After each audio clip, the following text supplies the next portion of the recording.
భగవంతుని గళసీమలో అలంకరించడానికి ఒక అద్భుతమైనటువంటి అందమైనటువంటి పూలమాలను తయారు చేయాలనుకున్నాం. ఆ పూలమాలను తయారు చేయటం కోసమని మనం అనేకమైనటువంటి వృక్షాల నుంచి రకరకాలైనటువంటి పుష్పాలు, రకరకాలైనటువంటి సువాసనలు వెదజల్లేటువంటి పుష్పాలు, రంగురంగుల పుష్పాలు మనం సేకరించుకొని తీసుకొని వచ్చాం. ఇప్పుడు ఆ పుష్పాలన్నింటినీ కూడా ఏ రంగులో ఉన్నటువంటి పుష్పాలని ఎక్కడ ఉంచి ఆ మాలని తయారు చేయాలనో, అందమైనటువంటి ఆ మాలని భగవంతుడి మెడలో వేసి మనం ఆనందించాలో అనేటువంటిది ఇప్పుడు నిర్ణయం కాబోతా ఉంది. అందుకనే ఇంతవరకు ఈ 11 మంత్రాల్లో 23 కారికల్లో చెప్పినటువంటి సమస్తమైనటువంటి విషయాలు కూడా మనకు ఆ పుష్పాలు లాంటి, అంటే మనకి ఆ జ్ఞానం కలగటానికి కావాల్సినటువంటి విషయాలన్నీ అక్కడ ఉన్నాయి. ఇప్పుడు వాటన్నిటినీ కూర్చి ఏ ప్రకారంగా మనం మోక్షాన్ని అందుకోవటానికి వీలవుతుంది అనే విషయాన్ని ప్రత్యేకంగా చెప్పేటువంటి మంత్రం ఈ 12వ మంత్రం. ఇదే చివరి మంత్రం. ఓంకారంతో మనం మోక్షాన్ని పొందాలి. మోక్షాన్ని పొందగలుగుతాము అనేటువంటి ఒక ధైర్యం ముందు కలగాల, ఆ తర్వాత నమ్మకం కలగాల, ఆ తర్వాత ఆ మార్గంలో మనం ప్రయాణించి అదిగో ఆ మోక్షాన్ని మనం పొందాలి. కాబట్టి ఈ మంత్రానికి సంబంధించినటువంటి కారికల్ని ఇక్కడ ఏదైనా అర్థం కాకపోయినా కారికల్లో అర్థమవుతుంది. ఈ రెండిట్లో అర్థం కాకపోయినా మళ్ళీ తర్వాత మీ ప్రశ్నల ద్వారా అయినా సరే అడిగి తెలుసుకోవచ్చు, అర్థం చేసుకోవచ్చు. కానీ ఇప్పుడు మాత్రం చాలా జాగ్రత్తగా వినాల్సినటువంటి అవసరం ఉంది. ఇప్పుడు ఆ 12వ మంత్రం ఏమిటో చూడండి. అమాత్రశ్చతుర్థో అవ్యవహార్యః ప్రపంచోపశమః శివోద్వైత ఏవమోంకార ఆత్మైవ సంవిశత్యాత్మనాత్మానం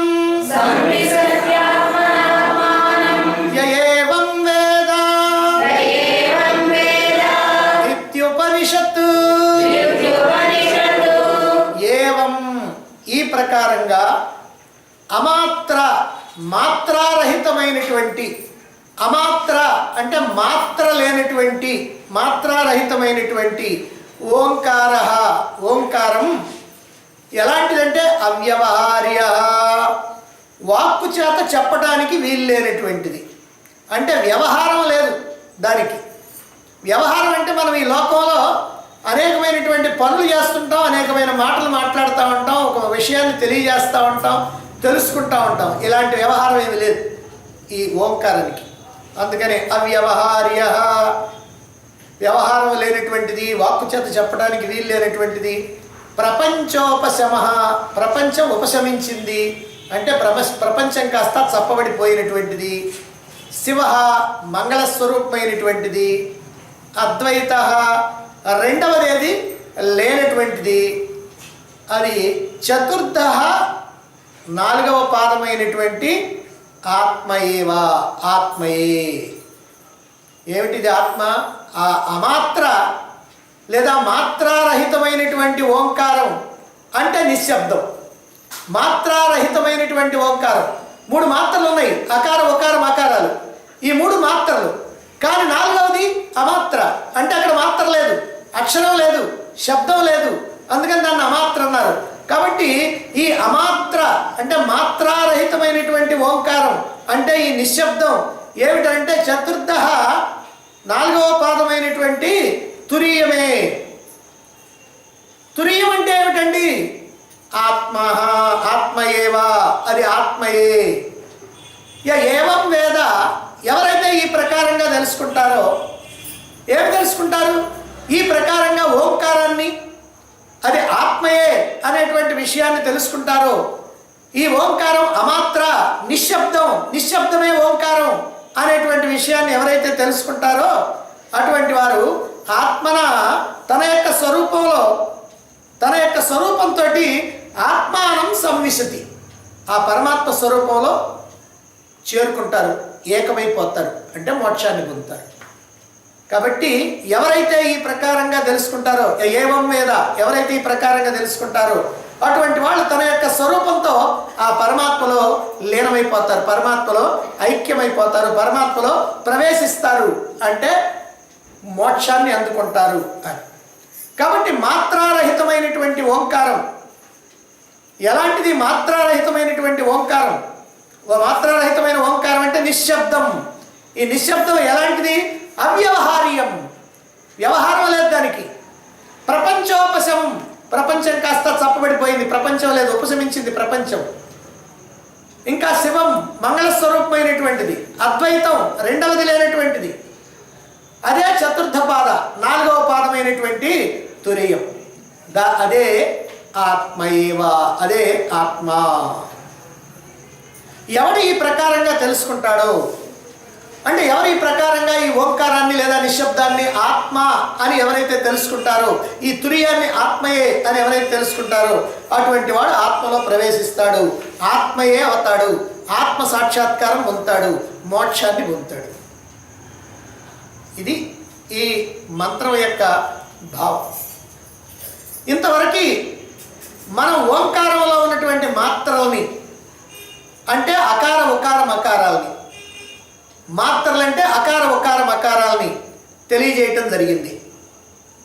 అలాగే ఓంకార ధ్యానం చేసేటప్పుడు, లేదా ఓంకారోపాసన చేసేటప్పుడు, లేదా ఓంకారాన్ని దీర్ఘంగా ఉచ్చరించేటప్పుడు ఆ అకార ఉకార మకారాల మీద ఆరోపించాల్సినటువంటి విశ్వ తైజస ప్రాజ్ఞల గురించి కూడా చెప్పుకున్నాం. అది ఇంతవరకు మంత్రాల్లో అయిపోయింది.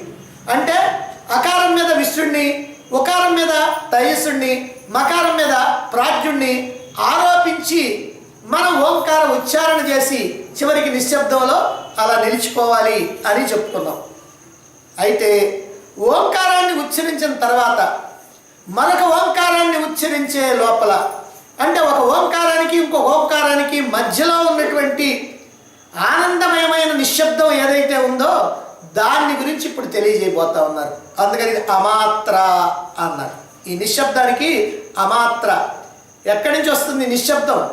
అక్షరం అక్షరానికి మధ్యలో నిశ్శబ్దం ఉంది, పదం పదానికి మధ్యలో నిశ్శబ్దం ఉంది, ఓంకారం ఓంకారానికి మధ్యలో ఈ నిశ్శబ్దం ఉంది. ఇప్పుడు దాన్ని తెలియజేస్తున్నారు. దాన్నే అమాత్ర అన్నారు. అంటే మాత్ర కానటువంటిది, అక్షరం లేనటువంటిది, శబ్దం లేనటువంటిది అని.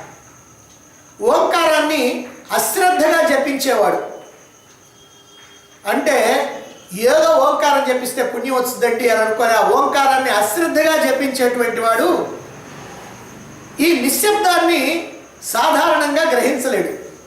ఎందుకనంటే అందరికీ ఆ ఓంకారం మీద దృష్టి ఉంటుంది, కానీ ఆ నిశ్శబ్దం మీద దృష్టి ఉండదు. అందువల్ల ఓంకారం నేను బాగా ఉచ్చరించానా లేదా, దీర్ఘంగా ఉచ్చరించానా లేదా అని ఆలోచిస్తాడు, కానీ ఓంకారానికి చివరిలో మరొక ఓంకారానికి ప్రారంభానికి ముందు ఈ నిశ్శబ్దం అనేటువంటి దాన్ని గుర్తించానా గుర్తించలేదా, గ్రహించానా గ్రహించలేదా, ఉన్నదా లేదా, నేను ఆ నిశ్శబ్దంలో నిలిచానా లేదా అనేటువంటి విషయాన్ని గురించినటువంటి ఆలోచన ఉండదు. అయినప్పటికీ కూడా ఒక ధ్యాని ఈ రెండు ఓంకారాలని ఉచ్చరించేటప్పుడు సూక్ష్మమైనటువంటి ఆ నిశ్శబ్దం ఏదైతే ఉందో అది అక్కడ ఉంది. ఆ రెండు ఓంకారాల మధ్య ఆ నిశ్శబ్దం అనేటువంటిది నువ్వు గుర్తించినా గుర్తించకపోయినా అక్కడ ఉంది. తెలుసుకోవటానికి గ్రహించడానికి చాలా కష్టమే అయినప్పటికీ, ఎంతగా వీల్లేనిది అయినప్పటికీ కూడా తప్పనిసరిగా అక్కడ నిశ్శబ్దం ఉన్నది అనేటువంటి విషయాన్ని మనం గుర్తించాలి. అదే మాత్రారహితమైనటువంటి ఓంకారం. ఈ పేర్లన్నీ మళ్ళీ మళ్ళీ ఎందుకు చెప్తున్నానంటే మీకు గుర్తుండ. అమాత్ర, మాత్రారహిత ఓంకారం, నిశ్శబ్దం. నిశ్శబ్దం అంటే మనకు అందరికీ బాగా తెలుసు, అందుకని ఆ పదాన్ని ఎక్కువగా వాడుతూ ఉన్నాను. కాబట్టి అమాత్ర, మాత్రారహితమైనటువంటి ఓంకారం, అదే నిశ్శబ్దం. కాబట్టి ఆ నిశ్శబ్దం అనేటువంటిది ఖచ్చితంగా ఉంది, అదే ప్రధానమైనటువంటిది. అదే ఓంకారం యొక్క నాలుగవ మాత్రగా ఇక్కడ చెబుతూ ఉన్నారు. చతుర్థ అన్నారు, అంటే నాలుగవ మాత్ర అని చెప్తున్నారు. కానీ అది మాత్ర కాని మాత్ర. అందులో మాత్ర ఎక్కడుంది, అక్షరం ఎక్కడుంది? నిశ్శబ్దంలో అక్షరం లేదు, నిశ్శబ్దంలో శబ్దం లేదు. మనం కనీసం మకారం పలికినప్పుడు కూడా రెండు పెదాలు కలిపి అని కొంచెం చిన్నగా శబ్దం చేస్తాం, కానీ ఆ తర్వాత నిశ్శబ్దంలో శబ్దమే చేయం. అక్కడ మాత్ర లేదు, అక్షరం లేదు, అందువల్ల అది అమాత్ర అన్నారు. మాత్రగానటువంటి మాత్ర ఈ 4వ పాదం. ఇక సోయమాత్మా చతుష్పాద్ అని 2వ మంత్రంలో చెప్పారు. సోయమాత్మా చతుష్పాద్, ఈ ఆత్మకి 4 పాదాలు ఉన్నాయి అని. అంటే ఆత్మకి 4 పాదాలు ఉన్నాయని అక్కడ చెప్పారు. ఏమిటవి? జాగ్రత్త అవస్థ, స్వప్నావస్థ, సుషుప్తి అవస్థ, తురీయావస్థ. కాబట్టి 4. మొదటి 3 కూడా పాదాలే, కానీ ఆ 4వ తురియం మాత్రం పాదం కాదు, అది పాదంగా అనేటువంటి పాదం. అది కూడా మనం అక్కడ చెప్పుకున్నాం. ఇది పాదంగా అనేటువంటి పాదం 4వదైనటువంటిది. ఇక్కడ మాత్రగా అనేటువంటి మాత్ర అంటే విశ్వ తైజస ప్రాజ్ఞులు 3 పాదాలు. తురీయుడు పాదంగా అనేటువంటి పాదం 4వ పాదం. ఇక ఆత్మలో 4వ పాదంగా చెప్పబడేటువంటి తురీయుడు ఓంకారంలో 4వ మాత్రగా చెప్పబడేటువంటి అమాత్ర నిశ్శబ్దం. ఈ 2 కూడా ఒక్కటే అని ఈ మంత్రం చెప్తా ఉంది. కాబట్టి అక్కడ తురీయుడు ఎవరైతే ఉన్నారో ఆ తురీయుడు, ఈ నిశ్శబ్దం 2 ఒక్కటే అనే విషయమే ఇక్కడ చెప్తుంది. ఇదే మనం తెలుసుకోవాల్సినటువంటిది. అది ఎలాగో మనం తర్వాత తెలుసుకుందాం. ఇప్పుడు ఇంతవరకు కూడా ఉపనిషత్తు మంత్రాల్లో మనం ఏం తెలుసుకున్నాము, ముఖ్యమైనటువంటి విషయాలు ఒకసారి కనుక మనం సింహావలోకనంగా చేసినట్లయితే, మనలో ఉన్నటువంటి చైతన్యమే స్థూల శరీరాన్ని అభిమానించుకొని జాగ్రత్త అవస్థలో విశ్వడుగా ఈ బాహ్య ప్రపంచ అనుభవాల్ని పొందుతూ ఉన్నాడని చెప్పుకున్నాం. అలాగే మనలో ఉన్నటువంటి చైతన్యమే సూక్ష్మ శరీరాన్ని అభిమానించుకొని స్వప్నావస్థలో తైజసుడుగా మనోకల్పితమైనటువంటి ప్రపంచంలో ఆ అనుభవాన్ని పొందుతున్నాడని చెప్పుకున్నాం. అలాగే మనలో ఉన్నటువంటి చైతన్యమే కారణ శరీరాన్ని అభిమానించుకొని సుషుప్తి అనేటువంటి గాఢ నిద్ర అనేటువంటి అవస్థలో ప్రాజ్ఞుడిగా ఏమీ తెలియనటువంటి, ఏమీ లేనటువంటి, అసలు అనుభవాలే లేనటువంటి అజ్ఞానంలో ఉంటున్నాడు అని కూడా మనం తెలుసుకున్నాం. మరి ఇప్పుడు ఈ విశ్వతైజస ప్రాజ్ఞుడు తురీయునిలో అంటే ఆత్మలో అంటే ఓంకారంలో ఆరోపించబడినటువంటి వాళ్ళు మాత్రమే అని చెప్తున్నారు. అంటే ఏంటంటే ఈ జాగ్రత్త స్వప్న సుషుప్తి అవస్థలు నిజం కాదు, అందులో ఉన్నటువంటి విశ్వ తైజస ప్రాజ్ఞులు సత్యం కాదు. మరి సత్యం ఏమిటి? తురీయుడు మాత్రమే సత్యం, ఆ నిశ్శబ్దం మాత్రమే సత్యం. నిశ్శబ్దం అన్న ఆత్మ అన్న ఒక్కటే అని మనం ఇప్పుడు రుజువు చేస్తాం తర్వాత. కాబట్టి ఆ ఆత్మ ఒక్కటే సత్యం, ఆత్మ గారిదంతా అసత్యం. అందుకని ఇప్పుడు ఏం చెప్పబోతున్నారు అని అంటే, ఈ విశ్వ తైజస ప్రాజ్ఞులు 3 కూడా తురీయుడిలో కల్పించబడ్డారు, తురీయుడిలో ఆరోపించబడినటువంటి వాళ్ళు అనే విషయాన్ని మనకి ఇక్కడ తెలియజేస్తూ ఉన్నారు. అంతేకాకుండా ఇంతవరకు చెప్పినటువంటి ఓంకార ధ్యానంలో ఈ అకార ఉకార మకారాలు అనేటువంటి 3 మాత్రల మీద ఈ విశ్వ తైజస ప్రాజ్ఞుల్ని ఆరోపించి ఓంకారోపాసన చెయ్యాలి. అప్పుడే ఈ ఓంకారోపాసన ద్వారా మన జీవిత పరమలక్ష్యమైనటువంటి మోక్షాన్ని పొందడానికి వీలవుతుంది అని మనకు చెప్పారు. అంటే ఓంకారాన్ని ఊరికినే ఉచ్చరించడం కాకుండా ఈ ఓంకారాన్ని ఉచ్చరిస్తూ అందులో వచ్చేటువంటి 3 మాత్రలు అకార ఉకార మకారాలు ఏవైతే ఉన్నాయో వాటి మీద విశ్వ తైజస ప్రాజ్ఞుల్ని మనం ఆరోపించి ఒక భావన చేసి, ఆ విశ్వ తైజస ప్రాజ్ఞులు నేను కాదు, వాటికి ఆధారంగా అవి అనుభవాలు పొందడానికి వీలుగా ఉన్నటువంటి చైతన్యం ఏదైతే ఉందో అది నేను, కానీ అవి మాత్రం నేను కాదు అనేటువంటి విషయాన్ని కూడా మనం ఇంతకుముందు చెప్పుకోవటం జరిగింది. ఇక ముందు కూడా దాన్ని రుజువు చేయబోతున్నారు. ఇప్పుడు 3 మాత్రలకి అతీతమైనటువంటి అమాత్ర నిశ్శబ్దం, మాత్రారహితమైనటువంటి ఓంకారం తురీయుడే అని. ఓంకారం అనేది ఆత్మకు ప్రతీకం. అంటే ఆత్మయే ఓంకారం, ఓంకారమే నిశ్శబ్దం, నిశ్శబ్దమే అమాత్ర అనేటువంటి విషయాన్ని మనకి ఇక్కడ చెప్పబోతున్నారు ఓంకారోపాసనతో. ఎందుకంటే ఆత్మ ఓంకారం ఒక్కటే గనక ఓంకారోపాసనతోటి ఆత్మానుభూతిని పొందాలని, ఆత్మానుభూతిని పొందగలరని, మోక్షాన్ని పొందగలరని ఇక తెలియజేయబోతా ఉన్నారు. అమాత్రశ్చతుర్థో ఆత్మయేవ అని ఈ మంత్రంలో మనం ఇప్పుడు చెప్పుకున్నాం. అమాత్రశ్చతుర్థో, నాలుగవదైనటువంటి అమాత్ర అంటే నిశ్శబ్దం, ఆత్మయేవ అది ఆత్మయే అంటే నిశ్శబ్దం ఆత్మే. ఇప్పుడు మనకి చక్కగా అర్థమవుద్ది. నిశ్శబ్దం ఏదైతే నిశ్శబ్దం ఉందో అది ఆత్మ. ఆత్మ అంటే ఎక్కడో మనం కొట్టుకొని ఏదో గందరగోళ పడాల్సిన పనిలే. మన నిశ్శబ్దం ఉంటే అది ఆత్మ. నిశ్శబ్దంలో ఉన్నామంటే ఆత్మలో ఉన్నామని అర్థం. నిశ్శబ్దం మనం సొంతం చేసుకున్నామంటే ఆత్మను మనం సొంతం చేసుకున్నామని. కాబట్టి ఈ నిశ్శబ్దమే ఆత్మ అనేటువంటి విషయాన్ని ఈ మంత్రంలో స్పష్టం చేస్తున్నారు. అంటే నాలుగవదైనటువంటి అమాత్ర అంటే నిశ్శబ్దం ఆత్మే అని రుజువు చేస్తున్నారు. ఆత్మే ఓంకారం. ఇంకా స్పష్టంగా చెప్పాలంటే నిశ్శబ్దమే ఆత్మ. మనకి బాగా అర్థమయ్యేటువంటి భాషలో చెప్పాలంటే నిశ్శబ్దమే ఆత్మ. ఇంకా ఓంకారం ఇంకేదో అక్కర్లేదు. ఓంకారంలో ప్రధానమైనది నిశ్శబ్దం. కాబట్టి నిశ్శబ్దమే ఆత్మ. కాబట్టి నిశ్శబ్దంలో నిలిస్తే మోక్షమే. ఎప్పుడు ఈ నిశ్శబ్దం ఆత్మ అని మనం కనుక తేల్చుకుంటే నిశ్శబ్దంలో నిలిస్తే మోక్షమే.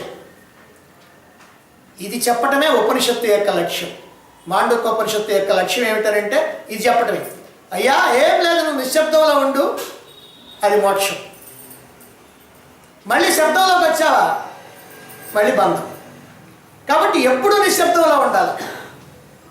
అయితే ఎప్పుడు నిశ్శబ్దంలో ఉండాలంటే ఏమండి మేము జీవించినంతకాలం ఎవరితోటి మాట్లాడకుండా ఏం చేయకుండా ఉండాలా అని సందేహం వస్తుంది. ఆ సందేహాల తర్వాత తీరిపోతాయి. ఆ నిశ్శబ్దం అంటే ఏమిటో అర్థం చేసుకుంటే ఇప్పుడు ఈ మంత్రంలో ఇది మనం ఈ మంత్రానికి ఉపోద్ఘాతంగా చెప్పుకున్నాం. ఇప్పుడు అమాత్ర అనేటువంటి దాని గురించి చెప్పుకోవాలి. ఎందుకంటే అమాత్ర చతుర్థో అని మొట్టమొదటి చెప్పారు కనుక అమాత్ర ఏమిటో ఆ చతుర్థ ఏమిటో వాటిని ముందు తెలుసుకుందాం. తర్వాత దీని లక్షణాలు మనం తెలుసుకుందాం. అమాత్ర అంటే మాత్ర లేనటువంటిది. మాత్ర లేనటువంటిది అంటే అక్షరం లేనటువంటిది అంటే నిశ్శబ్దం. దీన్నే మాత్రారహిత ఓంకారం అని అంటున్నారు ఈ మంత్రంలోనే. నిశ్శబ్దాన్ని మాత్రారహిత ఓంకారం. అమాత్ర అంటే మాత్ర లేనిది, మాత్రారహితమైంది. మాత్రారహితమైనటువంటి ఓంకారం ఏదైతే ఉందో అదే ఈ నిశ్శబ్దం. రెండు ఓంకార ఉచ్చారణల మధ్య, రెండు ఓంకారాల మధ్య తప్పనిసరిగా ఉండేటువంటి నిశ్శబ్దమే ఈ అమాత్ర. రెండు ఓంకారాల మధ్య నువ్వు నిశ్శబ్దంగా ఉండక్కర్లేదని అనుకొని రెండు ఓంకారాలు వరుసగా కనుక చెప్పినా కానీ అక్కడ నిశ్శబ్దం ఉంది. అది ఎలాగో మనం ఇప్పుడు చెప్పుకుందాం. ఆ నిశ్శబ్దం ఏదైతే ఉందో అది అమాత్ర. కానీ మనం గుర్తించకపోవడం దానివల్ల మనం పొందాల్సిన ప్రయోజనం పొందాం. గుర్తిస్తే దానివల్ల పొందాల్సినటువంటి ప్రయోజనం మనం పొందుతాం. ఓం తర్వాత వచ్చేటువంటి నిశ్శబ్దాన్ని చాలామంది పట్టించుకోరు. ఎందుకనంటే ఈ ఓంకారానికి సంబంధించినటువంటి ఉపనిషత్తు ప్రత్యేకమైనటువంటి ఉపనిషత్తు మాండూక్యోపనిషత్తు. ఈ ఉపనిషత్తును తెలుసుకున్నటువంటి వాళ్ళు, దీన్ని అర్థం చేసుకునేటువంటి వాళ్ళు చాలా చాలా చాలా తక్కువగా ఉంటారు కనుక ఈ నిశ్శబ్దానికి ఉన్నటువంటి ప్రాధాన్యతని వాళ్ళు గుర్తించలేక దాన్ని పట్టించుకోరు. చాలామంది గ్రహించలేరు. అది అగ్రాహ్యం అంటే గ్రహించడానికి సాధ్యమయ్యేటువంటిది కాదు. అయితే ఈ నిశ్శబ్దానికి చాలా ప్రాధాన్యత ఉంది. ఎందుకని ఈ నిశ్శబ్దమే ప్రధానం. ఏమిటి నిశ్శబ్దం యొక్క ప్రాధాన్యత? ఏమిటి నిశ్శబ్దం యొక్క గొప్పతనం? ఇప్పుడు వస్తున్నాం. నిశ్శబ్దం యొక్క గొప్పతనం. నిశ్శబ్దమే తురియం. తురియమే ఆత్మ. ఆత్మే ఓంకారం. ఓంకారమే ఆత్మ. కాబట్టి నిశ్శబ్దమే ఆత్మ, నిశ్శబ్దమే తురియం. దాన్ని అనుభవించాలి. ఆ నిశ్శబ్దాన్ని మనం అనుభవించాలి. ఆ నిశ్శబ్ద ఓంకారం మీద ధ్యానించేటువంటి వాడు, నిశ్శబ్ద ఓంకారం మీద ధ్యానించేటువంటి వాడు అంటే ఆ నిశ్శబ్దంలో ఉండేటువంటి వాడు, ఓంకారం అనంతరం వచ్చేటువంటి నిశ్శబ్దంలో నిలిచిపోయినటువంటి వాడు ద్వైత భావం పోయి దివ్యానుభూతితో లీనమై నిత్య సత్య పరమాత్మ స్వరూపుడు అవుతాడు. కాబట్టి ఆ నిశ్శబ్దంలో నిలిచిపోవాలి. నిశ్శబ్దమే తురియం అన్నాం. ఇప్పుడు మనం రామ అనేటువంటి శబ్దం పలికాం. ఇప్పుడు నేను అన్నా రామ అని అన్నా. ఈ రాకి మాకి మధ్య నిశ్శబ్దం ఉందా లేదా? ఈ రామ రామ అనేసాం, టక్కన రామ అనేసాం. ఈ రాకి మాకి మధ్య నిశ్శబ్దం ఉందా లేదా అని అంటే నిజంగా ఈ రెండు అక్షరాల మధ్య నిశ్శబ్దం ఉంది. ఎందుకనంటే రానే అక్షరం విన్నారు, మానే అక్షరం విన్నారు. మరి రెండు అక్షరాలు విన్నారంటే ఆ రెండింటి మధ్య ఎంతో కొంత నిశ్శబ్దం అనేటువంటిది తప్పనిసరిగా ఉండాలి. కానీ ఆ నిశ్శబ్దాన్ని మనం పట్టించుకో. ఎందుకంటే రామ అనేటువంటిది ఒక పదం కాబట్టి ఇంకా ఇక్కడ నిశ్శబ్దం ఏముంది? ఆ నిశ్శబ్దాన్ని గురించినటువంటి ఆలోచన కూడా మనకు రాదు. నిజంగా మీరు కనుక ఆ నిశ్శబ్దాన్ని కనుక వినకపోతే ఈ రామ అనేటువంటి పదంలో రెండు అక్షరాలు ఉన్నాయని ఎట్లా గుర్తిస్తారు? ఇప్పుడు రా దీర్ఘం ఉందనుకోండి, దాంట్లో నిశ్శబ్దం ఉందా అని అడిగాను. ఉందంటారా? లేదు. ఎందుకని? ఒక్కసారి గొంతు తెరిచి ఆ రాని ప్రారంభం చేసిన తర్వాత అయిపోయిన దాకా ఆ రాని మీరు ఎంత దీర్ఘమైనా చేయండి, అయిపోయిన దాకా గ్యాప్ లేదు. కానీ ఈ రా అన్న తర్వాత మళ్ళీ మా అంటున్నామే, ఆ రాకి మాకి మధ్యలో ఓ నిశ్శబ్దం ఉంది. ఆ నిశ్శబ్దం ఉండటాన ఈ రా మా అనేటువంటిది రెండు అక్షరాల పదం అని మనం తెలుసుకుంటున్నాం. అదేవిధంగా రామ రామ అన్నాం అనుకోండి. ఇప్పుడు ఒక రామకి రెండో రామకి మధ్యలో గ్యాప్ ఉందా లేదా? ఉంది. ఈ రామ రామ అంటానికి ముందు గ్యాప్ ఉంది, రామ రామ అంటానికి వెనక గ్యాప్ ఉంది, రామ రామ అనే దానికి మధ్యలో గ్యాప్ ఉంది, రాకి మాకి మధ్యలో గ్యాప్ ఉందని ఇందాక చెప్పుకుందాం. అంటే ఈ మొత్తం ఇన్ని నిశ్శబ్దాలు ఇక్కడ ఉన్నాయి. కాబట్టి నిశ్శబ్దం కనుక లేకపోతే రామ రామ అని అన్నప్పుడు రెండు రామాలు పలికావు అని ఎట్టంటారు? రామ రామ రామ రామ అన్నాం అనుకోండి, 4 సార్లు పలికాము. 4 సార్లు పలికామని మనకి ఎట్ట తెలుస్తుంది? ఒక రామాకి ఇంకో రామాకి ఇంకో రామాకి ఇంకో రామాకి మధ్యలో ఆ నిశ్శబ్దం అనేటువంటిది ఉండబట్టి అది 2 శబ్దాల పదం, 2 శబ్దాల పదాలు, ఆ 2 పదాలు అవి అనేటువంటి విషయం మనకి తెలుస్తుంది. కాబట్టి శబ్దానికి ఆధారం ఏమిటంటే నిశ్శబ్దం. ఇంకా మీకు ఒక మాట, ఏ శబ్దమైనా ఎక్కడి నుంచి వస్తుంది? నిశ్శబ్దంలో నుంచి వస్తుంది. ఇప్పుడు నేను ఇట్లా మాట్లాడకుండా ఉన్నా, ఇప్పుడు మాట్లాడటం ప్రారంభం చేసి ఆ మాట్లాడకుండా ఉన్నదానికి మాట్లాడటానికి మధ్యలో గ్యాప్ ఉందా లేదా? ఉంది. అంటే మనం ఏ శబ్దాన్ని మనం ఉచ్చరించినా అది ఎక్కడి నుంచి వస్తుందంటే నిశ్శబ్దంలో నుంచే వస్తుంది. అందుకనే ఎప్పుడు ఉండేటువంటి ఆ నిశ్శబ్దమే తురియం, అదే ఆత్మ, అదే బ్రహ్మం, అదే పరమాత్మ, అదే అమాత్ర. మరి ఇటువంటి దాన్ని మనం వర్ణించడానికి వీలవుతుందా? ఆహా. ఎందుకనంటే ఏమండి, ఆత్మని వర్ణించడానికి వీల్లేదు, ఇంద్రియ గోచరం కానటువంటిది అని అంటున్నారు కదా. మరి ఆత్మ నిశ్శబ్దం ఒకటే అంటున్నారు కదా. కాబట్టి నిశ్శబ్దం కూడా ఆత్మలాగానే వర్ణనాతీతమైనటువంటిదా అంటే అవును, వర్ణనాతీతమైనటువంటి. శబ్దాన్ని గురించి చెప్పమంటే చక్కగా చెప్తాం. ఇప్పుడు నేను ఏదైనా మాట్లాడాను అనుకోండి, ఈ మాటల యొక్క భావాన్ని చెప్పమంటే చెప్పేస్తారు. కానీ ఈ మాటలకి మధ్యలో ఉన్నటువంటి నిశ్శబ్దం ఉండే దాని గురించి చెప్పండి అని అంటే ఏం చెప్పాలా? కాబట్టి ఈ చెప్పడానికి ఏమీ లేదు, వర్ణించడానికి ఏమీ లేదు. శబ్దాన్ని అయితే వర్ణించవచ్చు కానీ నిశ్శబ్దాన్ని వర్ణించడానికి వీల్లేదు. ఈ చెప్పలేనటువంటి నిశ్శబ్దం ఏదైతే ఉందో, వర్ణించడానికి వీల్లేనటువంటి నిశ్శబ్దం ఏదైతే ఉందో అదే ఆత్మ, అదే కేవలం, అదే కైవల్యం. అలా కేవలంగా ఉంటే కైవల్యం, ఆ నిశ్శబ్దంగా ఉంటే అది కైవల్యం. అలాగే ఇప్పుడు ఆత్మ అంటే ఏమిటి? ఆత్మ అంటే ఏం చెప్పగలం? ఎలా ఉంటుంది ఆత్మ? దాన్ని మనకి ఇక్కడ కూడా వర్ణించారు 7వ మంత్రంలో. ఆత్మని, తురియుని గురించి వర్ణించారు. ఏమని? అదృష్టం, అగ్రాహ్యం, అలక్షణం, అచింత్యం అని వర్ణించారు. అదృష్టం అంటే దృష్టము కానిది, అంటే చూడటానికి లేదు. నిశ్శబ్దానికి చూడటానికి లేదు, వీల్లేదు. అగ్రాహ్యం, ఇంద్రియాల ద్వారా గ్రహించడానికి లేదు. అలక్షణం, దానికి ఏమైనా లక్షణాలు ఉన్నాయంటే ఆ లక్షణాలు లేవు. అచింత్యం, చింతించడానికి ఏమైనా వీలవుద్దానంటే చింతించడానికి వీలు లేదు. కాబట్టి ఆత్మని లేదా తురియాన్ని లేదా అమాత్రని లేదా నిశ్శబ్దాన్ని ఎవ్వరు కూడా చెప్పలేరు, ఎవరు కూడా వర్ణించలేరు, ఎవరు కూడా గ్రహించలేరు, ఎవరు కూడా పట్టించుకోలేరు. నీకు కోరిక ఉందా అని అడిగాను. మీరు అంటున్నారు ఉంది. సరే వదిలే కోరికని. వదిలేశానండి. సరే కోరిక ఉన్నప్పటి స్థితిని చెప్పు. ఓ చక్కగా చెప్పేస్తాను. నేను పలానా వస్తువు కావాలనుకున్నానండి, ఆ వస్తువు ఉంటేనే నాకు సుఖం, లేకపోతే లేదనుకున్నాను, ఎట్లయినా సంపాదించాలి, ఇక దానికి సంబంధించి ఏదైనా చెప్తాను. ఇప్పుడు కోరిక లేనటువంటి స్థితిని చెప్పు అన్నాం. ఏం చెబుతారు ఇప్పుడు?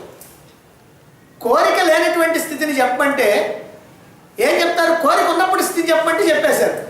అప్పుడు మీ మనసు ఎట్లా ఉందో, మీ బుద్ధి ఎట్లా ఉందో, మీ ఆలోచనలు ఎట్లా ఉన్నాయో అని చెప్తారు. కానీ కోరిక లేనటువంటి స్థితిని చెప్పమంటే ఏమీ చెప్పలేదు. ఏదన్నా కానీ చెబితే అది కూడా ఒక కోరికే. ఏంటా కోరిక? ఏమండి అప్పుడు నాకే కోరిక లేదు అని అంటాం. కాబట్టి ఏ కోరిక లేదు అనేటువంటిది కూడా ఒక కోరిక లాంటిది. అంటే కోరిక అంటే కావాలంది కాదు, వద్దనేది కూడా కోరికే. ఎందుకంటే ఇది కనుక ఉంటే నాకు నష్టం అనుకుంటే వద్దనుకుంటాం, ఇది ఉంటే నాకు లాభం అనుకుంటే కావాలనుకుంటాం. అందుకని కోరిక లేనటువంటి స్థితిని ఎప్పుడు కూడా ఎవరు కూడా చెప్పలేరు. ఎందుకనంటే ఆ కోరిక లేని స్థితి నీ స్థితి, అది నీ స్వరూపం. జాగ్రత్తగా రండి ఇక్కడికి. కోరిక లేనటువంటి స్థితి ఏదైతే ఉందో అది నీ స్వరూపం, అది నీ స్వస్థితి, అదే ఆత్మ, అదే నిశ్శబ్దం, అదే మౌనం. కోరిక లేనటువంటి స్థితి అంటే నిజస్థితి, స్వస్థితి, అది మౌనస్థితి, అదే మనస్థితి, అదే మౌనస్థితి. అందుకే రమణ మహర్షి అంటారు మౌనమే ఆత్మ అని. రమణ మహర్షి యొక్క గ్రంథాలను మనం తెలుసుకుంటూ ఉన్నప్పుడు ఆయన కొంతమంది ప్రశ్నలకి చెప్పే సమాధానం ఉంది, మౌనము ఆత్మ రెండు ఒకటే అని. కానీ మౌనము ఆత్మ ఒక్కటే అంటే ఎవరికి అర్థం కాదు. కారణం ఏంటంటే ఆ స్థాయిలో లేరు. ఆయన అనుభవించి చెబుతున్నాడు ఆ మాట. ఆ స్థాయిలో ఎవరైనా ఉంటే అర్థమయ్యేదేమో, కానీ ఆ స్థాయిలో లేనటువంటి వాడు కనుక ఎవరికి కూడా ఆ విషయం అర్థం కాదు. కాబట్టి ఈ మౌనం అనేటువంటిది ఏదైతే ఉందో నిశ్శబ్దం, ఆ నిశ్శబ్దమే మౌనం. నిశ్శబ్దం ఆత్మ అయినప్పుడు మౌనం కూడా ఆత్మే. ఇక నీ స్వరూపం ఎలాంటిది అని అంటే, నీ స్వరూపం ఇప్పుడు మౌనం అని చెప్పాం కదా, ఇంకోటి కూడా ఉంది, కాలాతీతం. కాలానికి లోబడేది అసత్యం, కాలానికి లోబడింది సత్యం. మామూలు భాషలో కనుక చెప్తే పరమాత్మ కాలానికి లోబడేవాడు కాదు, మనం కాలానికి లోబడేవాడు. ఎందుకని? కాలంలో పుడతాం, కాలంలో పెరుగుతాం, కాలంలో పోతాం. మనం పుట్టినా పెరుగుతున్నా పోయినా, పుట్టక ముందు కాలం ఉంటుంది, పోయిన తర్వాత కాలం ఉంటుంది, మనం ఉన్నప్పుడు కాలం ఉంటుంది. అంటే కాలంలోనే మన వ్యవహారం అంతా, అంటే కాలానికి లోబడ్డవాడు. కాబట్టి ఇది అసత్యం. మరి ఆత్మ కాలాతీతం. ఆత్మ ఎప్పుడు పుట్టిందండి అని అంటే మన దగ్గర సమాధానం ఉందా? లేదు. ఎప్పుడు పోద్ది? సమాధానం ఉందా? ఎప్పుడు అంతం అవుద్ది? ఎప్పుడు నాశనం అవుద్ది? ఆహా. అంటే కాలానికి సంబంధం లేనటువంటిది, కాలాతీతమైనటువంటిది ఆత్మ. నీ యథార్థ స్వరూపం ఆత్మ నిశ్శబ్దం, కాబట్టి అది కాలాతీతం. ఆత్మని కాలాతీతం అన్నారు కదా. కాబట్టి ఈ ఆత్మ లేదా ఈ నిశ్శబ్దం ఏదైతే ఉందో, అన్నిటికీ ఒకటే పదం వాడేస్తున్నాం. ఈ నిశ్శబ్దం ఏదైతే ఉందో దానిలో టైం ఉండదు, అంటే కాలం ఉండదు. ఆత్మలో కాలం లేదు, టైం అంటే కాలమే. కాబట్టి ఈ నిశ్శబ్దానికి కాలం లేదు. అందరూ కూడా కాలానికి బందీలు. కానీ కాలాతీతమైనటువంటిది ఏదైతే ఉందో అది ఒక్క సత్య వస్తువు మాత్రమే, అదే ఆత్మ. అదే నా హృదయంలో నా స్వరూపంగా ఉంది. కాబట్టి నేను కాలాతీతుడను, కాలాంతకుడను, కాలాన్ని అంతం చేసేటువంటి వాడిని, కాలాతీతుడు, కాలానికి అతీతమైనటువంటి వాడిని. నిజంగా నాలో కాలం లేదు. మరి ఎక్కడుందండి కాలం? నా మనసులో ఉంది. నాలో కాలం లేదు, నా మనస్సులో ఉంది. ఇప్పుడు నేను ఎవరిని? ఆత్మ. కాబట్టి నేను ఆత్మగా కనుకుంటే నాలో కాలం లేదు, కాలం ఎక్కడుంది? మనస్సులో ఉంది. అది ఫ్యూచర్ కానివ్వండి, పాస్ట్ కానివ్వండి, ఏదైనా సరే, ఏ కాలమైనా సరే, అది నా మనస్సులో ఉందే కానీ నాలో లేదు. ఇప్పుడు చూడండి, 2020 గురించి మీరు ఆలోచించారు. ఇప్పుడు ఇక్కడ కూర్చున్నారు, ఇప్పుడు కాదనుకోండి, మీ ఇంటి దగ్గర కూర్చున్నారు. 2020 అంటే ఇంకా 5 సంవత్సరాల తర్వాత ఎలా ఉంటుంది అని ఆలోచించారు. అమ్మో, అప్పుడు ధరలు ఇంకా మండిపోతాయి, అబ్బో జనాభా ఇంకా పెరిగిపోతారు, అబ్బో ఏళ్ళకి ఇంకా బాగా కొరత ఏర్పడుద్ది, అబ్బో అప్పుడు అసలు ఏ ప్రభుత్వం ఉంటుందో, మళ్ళీ ఎంత బాధలు పడాలనో, అమ్మో ఏం చేయాలనో, మన పిల్లలు ఎంత బాధపడతారో అని ఇవన్నీ ఆలోచనలు చేస్తూ ఉన్నారు. అంటే ఫ్యూచర్ని గురించినటువంటి ఆలోచన చేస్తూ ఉన్నారు. ఇప్పుడు ఆ ఫ్యూచర్ ఎక్కడుంది? మీరు చేసినటువంటి ఆలోచన, ఫ్యూచర్ని గురించినటువంటి ఆలోచన, భవిష్యత్తును గురించినటువంటి ఆలోచన ఎక్కడుంది? మీ ఆలోచనలో ఉంది. మీరు ఆలోచన చేశారు కదా, మీ ఆలోచనలో ఉంది. ఆలోచనలో ఉందంటే అర్థమైంది, మీ మనసులో ఉంది. అంటే ఈ ఫ్యూచర్ని గురించినటువంటి ఆలోచన మీ మనస్సులో ఉంది. సరే, మీరు అసలు ఆలోచన చేయలే, మౌనంగా కూర్చున్నారు, ఏం ఆలోచన చేయలేదు. ఇప్పుడు మీ మనసులో ఉందా ఫ్యూచర్ని గురించి? ఏమీ లేదు. అంటే మీరు ఆలోచిస్తే ఉంది, ఆలోచించకపోతే లేదు. భవిష్యత్ అనేటువంటిది, భవిష్యత్ కాలం అనేటువంటిది మీరు ఆలోచిస్తే ఉంది, ఆలోచించకపోతే లేదు. ఇప్పుడు ఆలోచించారు, ఇప్పుడు ఆ ఫ్యూచర్ ఎక్కడుంది? మీ మనస్సులో ఉంది. మనస్సు ఎక్కడుంది? వర్తమానంలో ఉంది. అంటే ప్రజెంట్ మనస్సులో ఉంది. మీ ఫ్యూచర్ అంతా కూడా, ఏ ఆలోచన, ఫ్యూచర్ గురించి ఏ ఆలోచన చేశారో అదంతా మీ వర్తమాన మనస్సులో ఉంది. అలాగే 15 సంవత్సరాల కిందట మనం టూర్కి వెళ్ళాం, ఇప్పుడు ఆలోచన చేస్తున్నాం. ఈ ఆలోచన ఎక్కడుంది? మనస్సులోనే ఉంది. ఆలోచన చేయలేదనుకోండి, ఇంకా అసలు దానికి సంబంధమే లేదు. అంటే మనం ఆలోచిస్తే, పాస్ట్ గురించి మనం ఆలోచిస్తే మన మనస్సులో ఉంది, ఆలోచించకపోతే మనస్సులో లేదు. ఇప్పుడు ఆలోచించారు, ఆ విషయం గురించి ఆలోచించారు, 15 సంవత్సరాల కింద పోయినటువంటి టూర్ గురించి ఆలోచించారు. ఇప్పుడు ఆలోచన ఎక్కడుంది? మనస్సులో ఉంది. మనస్సు ఎక్కడుంది? వర్తమానంలో, ప్రజెంట్లో ఉంది. అంటే ఫ్యూచర్ గురించి అయినా, పాస్ట్ గురించి అయినా, భవిష్యత్తుల గురించి అయినా, గతకాలం, భూతకాలాన్ని గురించి అయినా అన్నీ కూడా ప్రజెంట్ మనస్సులో ఉన్నాయి. కాబట్టి కాలం అంతా ఎక్కడుంది? ప్రజెంట్ మనస్సు, ఇప్పటి మీ మనస్సులో ఉంది. అంటే వర్తమాన మనస్సులో ఉంది. కాబట్టి భవిష్యత్తు కానీ, గతం కానీ అన్నీ ప్రజెంట్ మనస్సులోనే, ఆలోచిస్తేనే ఉంది. ఆలోచన లేకపోతే, గుర్తు తెచ్చుకోకపోతే లేదు. కాబట్టి కాలం ఎక్కడుందయ్యా? మనసులో ఉంది. మరైతే వర్తమాన మనస్సులో కాలం ఉంది కదా, మరైతే నాలో ఉందా అని అంటే ఉన్నదని చెప్పాలా, లేదని చెప్పాలా? అంటే ఇక్కడ మనసులో ఉన్నది కాలం, రైట్. ఇప్పుడు కాలానికి లోబడింది ఏంటి? కాలానికి లోబడింది ఏంటి? కాలానికి లోబడిదేమో మనస్సు, కాలానికి లోబడిందేమో నేను అంటే ఆత్మ.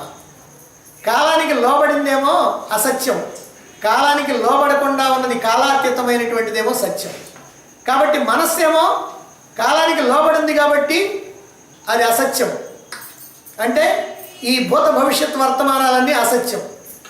అదే కాలానికి లోబడకుండా ఉన్నటువంటి ఆత్మ ఉంది కదా, అది సత్యం. అందుకని నేను సత్యవస్తువు అయినటువంటి ఆత్మని. మనస్సు సత్యవస్తువు కాదు, ఇది కాలానికి లోబడ్డది. ఎందుకంటే భవిష్యత్తు గురించి, భూతకాలాన్ని గురించి, అన్నింటి గురించి ఆలోచిస్తుంది. కాబట్టి అది సత్యవస్తువు కాదు, కాలానికి లోబడినది.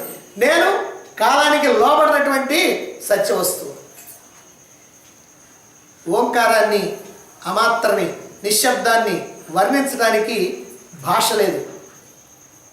ఇది వర్ణనాతీతం. ఓంకారం ఇలా ఉంటుంది అని చెప్పటం మనస్సుకి సాధ్యమయ్యేటువంటి పని కాదు.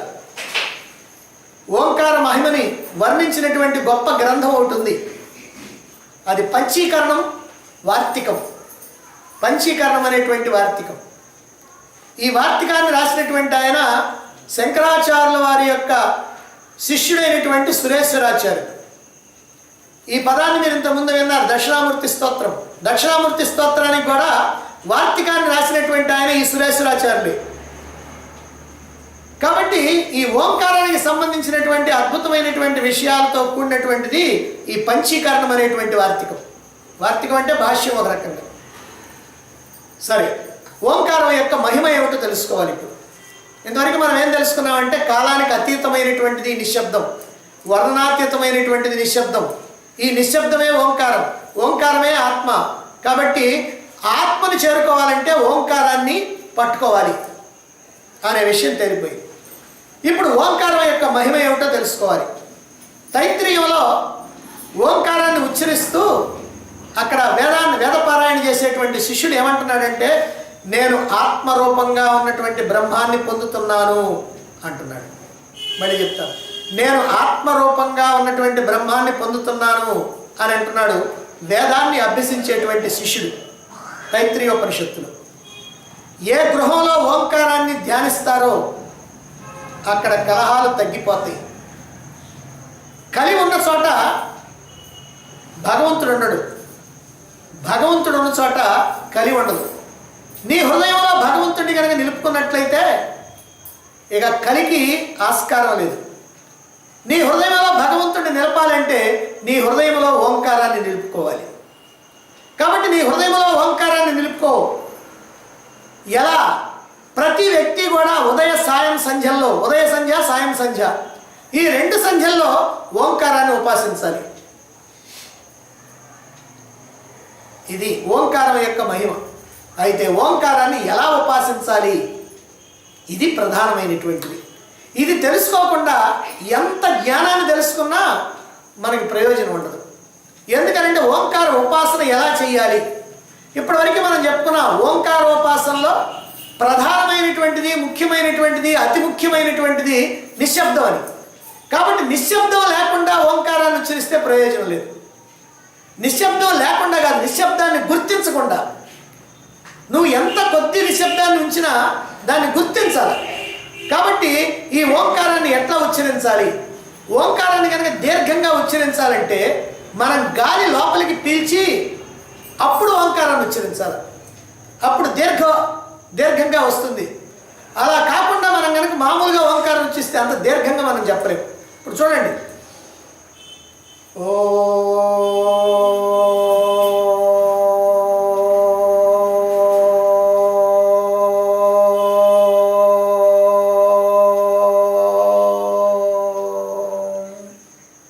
ఇంత దీర్ఘంగా ఎందుకు వచ్చిందనంటే గాలి పీల్చి మనం ఓంకారాన్ని ఉచ్చరించాం. అంటే ముక్కుతో గాలి పీల్చిన తర్వాత వదలకుండా అప్పుడు ఓంకారాన్ని ప్రారంభించాలి. ఇది ఓంకారోచ్చారణలో మొట్టమొదటి రూల్.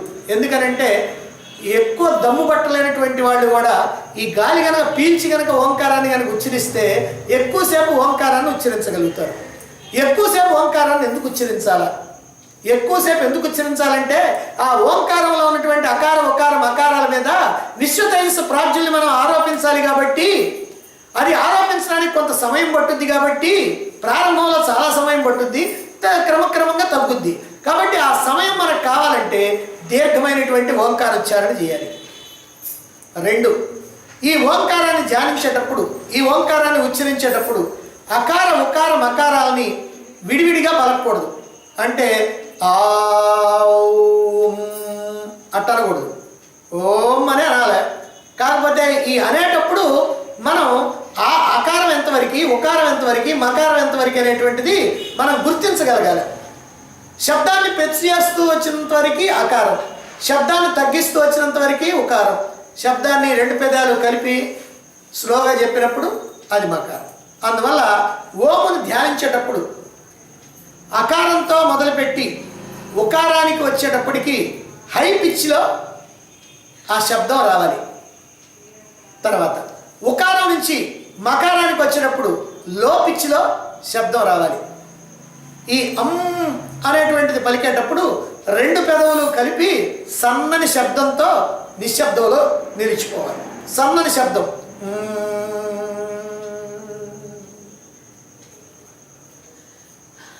అలా నిశ్శబ్దంలో నిలిచిపోవాలి. నిశ్శబ్దం అంటే సైలెన్స్ ఆఫ్ సౌండ్ కాదు, సైలెన్స్ ఆఫ్ మైండ్. అంటే మనస్సు ఆగిపోవాలి. ఒక్క ఆలోచన ఏమి రాకుండా అలా మనసు పూర్తిగా ఆగిపోవాలి. అంటే కాలం యొక్క చలనం అనేటువంటిది ఉండకూడదు, కాలం ఆగిపోవాలి. నిశ్శబ్దంలో ఉన్నామంటే కాలం ఆగిపోవాలి. కానీ నిశ్శబ్దంలో ఉన్నామంటే పెదాలు రెండు బిగించామండి, ఒక్క మాట కూడా మాట్లాడతలేదు, మనసు మాత్రం ప్రపంచం అంతా తిరిగి వస్తుందని అంటే అప్పుడేం ప్రయోజనం లేదు. అందుకని మనస్సుని అక్కడ నిలపాలి. నిశ్శబ్దాన్ని ఇక్కడ చాలా ముఖ్యమైనటువంటి విషయం ఉంది. ఇది 4వ రూల్ అన్నమాట. నిశ్శబ్దాన్ని మనసుతో గ్రాస్ప్ చేసేటువంటి ప్రయత్నం చేయకూడదు. నిశ్శబ్దాన్ని మనసుతో గ్రాస్ప్ చేసేటువంటి ప్రయత్నం చేయకూడదు. గ్రాస్పింగ్ అంటే గుర్తించడం, గ్రహించడం. అంటే నేను ఇప్పుడు నిశ్శబ్దంలో ఉన్నా అని మనసులో అనుకోవటం, అది మాత్రం కూడదు. కానీ మనలో ఉన్నటువంటి రజోగుణం అంటే అది మాత్రం అలా అనిపిస్తుంది. నేను నిశ్శబ్దంలో ఉన్నానా లేదా, పర్వాలేదు నాకు మోక్షం అంటే ఈ రకమైనటువంటి భావన ఏదైతే ఉందో అది ఆ నిశ్శబ్దాన్ని గ్రాస్పింగ్ చేయటం. అందుకని మనసుతో నిశ్శబ్దాన్ని గ్రాస్పింగ్ చేయకూడదు.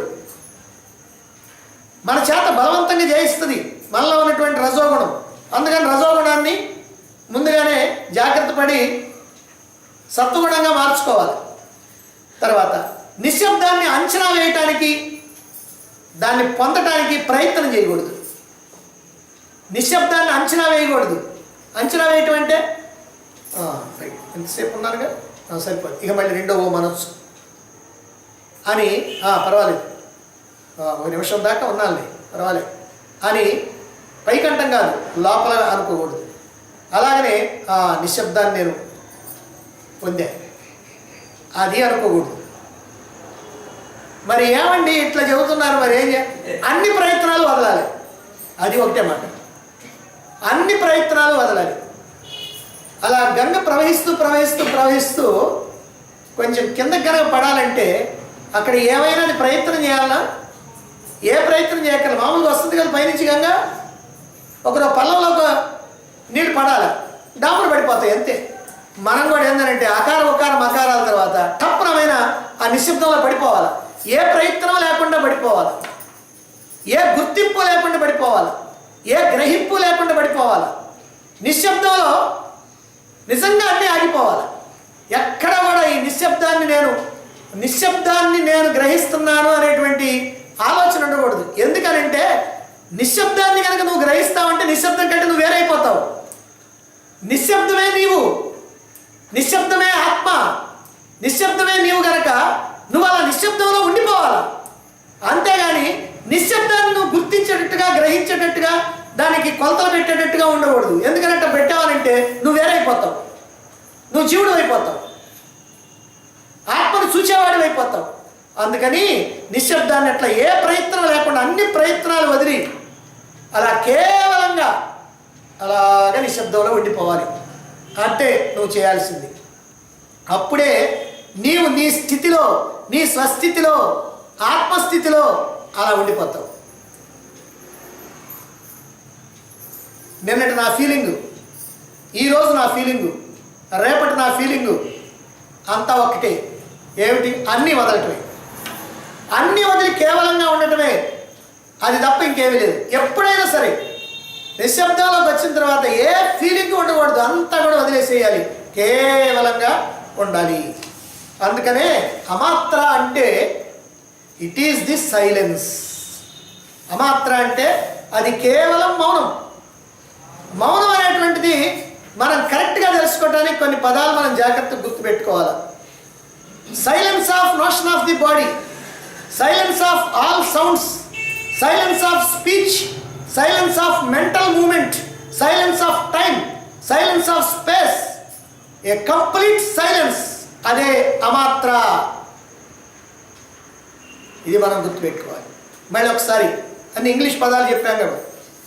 Silence of notion of body, body యొక్క కదలికను నువ్వు గ్రహించకూడదు. సైలెన్స్ ఆఫ్ ఆల్ సౌండ్స్, శబ్దాలన్నీ కూడా ఏమీ లేకుండా ఉండాలి. సైలెన్స్ ఆఫ్ స్పీచ్, మాట్లాడటం అనేటువంటిది ఏముండకూడదు. Silence of mental movement, mental movement అంటే మనస్సు యొక్క కదలిక అనేటువంటిది ఉండకూడదు. మనసు ఏం కదలకూడదు. ఎక్కడ ఉందో అక్కడ అట్ట ఉండిపోవాలి. అట్ట ఉండిపోవాలి అనేది కూడా మనం గుర్తించకూడదు. అంటే ఓ నా మనసును నేను అట్లా నిలిపాను అనేటివి కూడా ఉండకూడదు. అలా ఆగిపోవాలంతే. అంటే ఏ ఆలోచన ఉండకూడదు. అలాగే సైలెన్స్ ఆఫ్ టైం, కాలం సంగతి ఇక్కడ తెలియకూడదు. ఎంతసేపు అయింది నేను కూర్చొని, ఎంతసేపటికి లేవాలా, ఇప్పుడు లేస్తే పర్వాలేదు. Silence of time, silence of space, ప్రదేశం. ఈ ప్రదేశం కూడా నీకు దృష్టి పదంలో ఉండకూడదు. నేను ఫలానా చోట ఉన్నాను, కుర్చీ మీద ఉన్నాను, మంచం మీద ఉన్నాను, బల్ల మీద ఉన్నాను, ఇంట్లో ఉన్నాను, వీధిలో ఉన్నాను. ఆహా, మొత్తం ఆగిపోవాలి. Silence of space, silence of all divisions. ఇంకా చెప్పనివి, ఊహించనివి, మనకి తెలియనివి, మనకి తెలిసినవి ఏవైతే ఉన్నాయో ఆల్ డివిజన్స్, అన్ని రకాలు ఏమీ లేకుండా కేవలం సైలెన్స్. దాన్ని ఏ కంప్లీట్ సైలెన్స్, దీన్ని జస్ట్ బీ అని అంటారు. అంతే, ఊరికే కేవలంగా అలా ఉండిపోవటం. అదే ఆత్మ, అదే నీ స్వరూపం.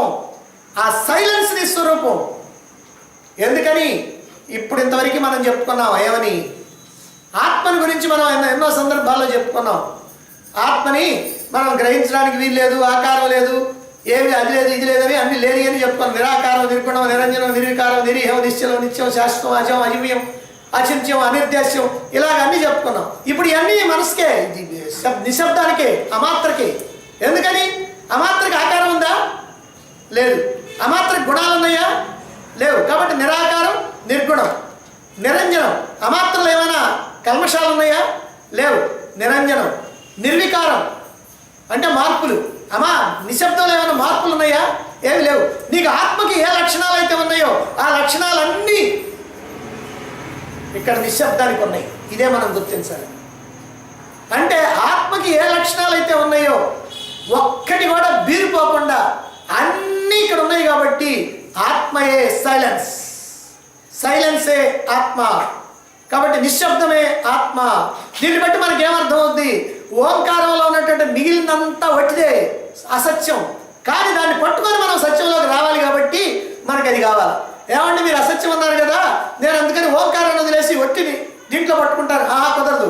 నువ్వు అవన్నీ కూడా విశ్వతైజస ప్రాజ్ఞల్ని నువ్వు వదిలించుకుంటే తప్ప నువ్వు సైలెన్స్లో ఉండలేవు. ఆ విశ్వతైజస ప్రాజ్ఞల్ని ఎందుకు వదిలించుకోవాలంటే నేనే విశ్వని అనుకుంటున్నావు, నేనే ఈ అనుభవాలు పొందుతున్నాను అనుకుంటున్నావు. మనం ప్రతిరోజు ఏం చేస్తున్నాం? ఇది నా కోరిక అంటున్నాం, ఇది నేను చేస్తున్న పని అంటున్నాం, ఈ పని వల్ల నాకు ఫలితం అని అంటున్నాం. ఇవన్నీ కూడా మనం నా మీద ఆరోపించుకుంటా ఉన్నాం. ఇవన్నీ వదలాలి నీకు. ఇవన్నీ వదిలితేనే నువ్వు ఆ సైలెన్స్లో ఉండగలుగుతావు. అందుకోసం అని చెప్పి ఆ అకార ఉకార మకారాల మీద ఈ జాగ్రత్త స్వప్న సుషుప్తి అవస్థల్ని, ఈ విశ్వతైజస ప్రాజ్ఞల్ని ఆరోపించి వాళ్ళు నేను కాదు, వాళ్ళకి చైతన్యాన్ని ఇచ్చేటువంటి నిశ్శబ్దాన్ని, ఆత్మని అనేటువంటి భావన మనకి స్థిరపడిన తర్వాత అప్పుడు నువ్వు నీ స్థితిలో నువ్వు ఉండాలి. అందుకోసమే అవన్నీ కూడా కావాలి. కాబట్టి నీవు అమాత్ర, అమాత్ర అంటే నిశ్శబ్దం, నీవు అమాత్ర నిశ్శబ్దం పరిశీలిస్తే నేను బ్రహ్మాన్ని, నేను పరమాత్మని అనేటువంటి విషయం తెలుస్తుంది. నేను ఇక్కడ ఉన్నాను, ఐ ఆమ్ హియర్ అంటే నాలో ఏ జ్ఞానం ఉంది? ఐ ఆమ్ అనే జ్ఞానం ఉంది, నేను అనేటువంటి జ్ఞానం ఉంది. అలాగే నేను ఢిల్లీయో బొంబాయో వెళ్ళి ఐ ఆమ్ హియర్ అన్నా, అప్పుడు దాంట్లో ఉన్నటువంటి అసలైనటువంటిది ఏమిటి? I am. కాబట్టి అక్కడ కూడా నేను. సరే, విమానంలో ప్రయాణిస్తూ ఐ ఆమ్ హియర్ అన్నా, మరి అప్పుడు కూడా ఉన్నటువంటి అసలు జ్ఞానం ఏమిటి? నేను. చంద్రమండలంలో పోయి అక్కడ ఐ ఆమ్ హియర్ అన్నా, మరి అక్కడ కూడా దాంట్లో ప్రధానమైనటువంటి జ్ఞానం నేను, ఐ ఆమ్ అనేటువంటిది. అంటే ఏ ప్రదేశంలో ఉన్నా, ఏ కాలంలో ఉన్నా, ఎక్కడున్నా మారకుండా ఉండేది ఏమిటనంటే ఐ ఆమ్, నేను. కాబట్టి ఈ నేను అనేటువంటిది దేశ కాలాలకి అతీతమైనటువంటిది. అంటే దేశం అంటే ప్రదేశం, కాలం అంటే కాలం. కాబట్టి ఈ దేశ కాలాలకి అతీతమైనటువంటిది కనుక నేను అమాత్ర, నిశ్శబ్దం, ఆత్మ, కాలానికి అతీతమైనటువంటి అసలైనటువంటి జ్ఞానాన్ని. అజ్ఞానాన్ని మనమే పెంచి పోషించి దాన్ని నరికేయాలంటే మనకి చాలా కష్టమైపోతాం. కాళిదాస్ అంటున్నాడు, విషం మొక్కను తెలుసో తెలియకో పెంచి పోషించాను, ఇప్పుడు దాన్ని నరకాలంటే చాలా కష్టమైపోతా ఉంది అన్నాడు. కాబట్టి నిస్సంకల్పమే కాలం తెలియనటువంటి స్థితి, సంకల్పం లేనటువంటి స్థితి, కాలం లేనటువంటి స్థితి ఏదైతే ఉందో అదే అమాత్ర, అదే నిశ్శబ్దం, అదే తురియం, అదే స్వస్థితి. కాబట్టి అటువంటి స్థితిలో మనం నిలవటం కోసం ప్రయత్నం చేయాలి. ఇప్పటివరకు మనం అమాత్ర అనేటువంటి శబ్దాన్ని గురించి మనం తెలుసుకున్నాం. ఈ అమాత్ర అనేటువంటిది ఆత్మయే, తురియమే. ఎందుకంటే మనకి మంత్రంలో మొట్టమొదటి చెప్పారు అమాత్రశ్చతుర్థో ఆత్మయేవా అన్నారు. ఈ చతుర్థ నాలుగవదైనటువంటి అమాత్ర ఏదైతే ఉందో అది ఆత్మయే అన్నారు. ఎలా ఆత్మ అవుతుంది అనే దానికి మనం రకరకాలైనటువంటి భావాలతోటి మనం ఇక్కడ తెలుసుకున్నాం. ఒకటి కాలాతీతం, ఒకటి వర్ణనాతీతం. కాబట్టి ఆత్మ యొక్క లక్షణాలన్నీ కూడా మనం కనుక దీనికి అప్లై చేస్తే, ఈ నిశ్శబ్దానికి అప్లై చేస్తే ఆత్మ నిశ్శబ్దం రెండు ఒక్కటే అయిపోయింది. నిశ్శబ్దం అంటే అమాత్ర, కాబట్టి అమాత్ర ఆత్మ రెండు ఒక్కటే అయిపోయింది. దాన్ని అక్కడ అమాత్రోశ్చతుర్థో అమాత్రశ్చతుర్థో ఆత్మయేవా అన్నారు. ఈ నాలుగో మాత్ర అయినటువంటి అమాత్ర అంటే నిశ్శబ్దం ఆత్మయే అని. సరే, ఇప్పుడు అమాత్ర అనేటువంటి దాని గురించి ఈరోజు చెప్పుకున్నాం. చతుర్థ అనేటువంటి మాట గురించి చెప్పుకోవాలి, అందుకని అది రేపు చెప్పుకుంటాం.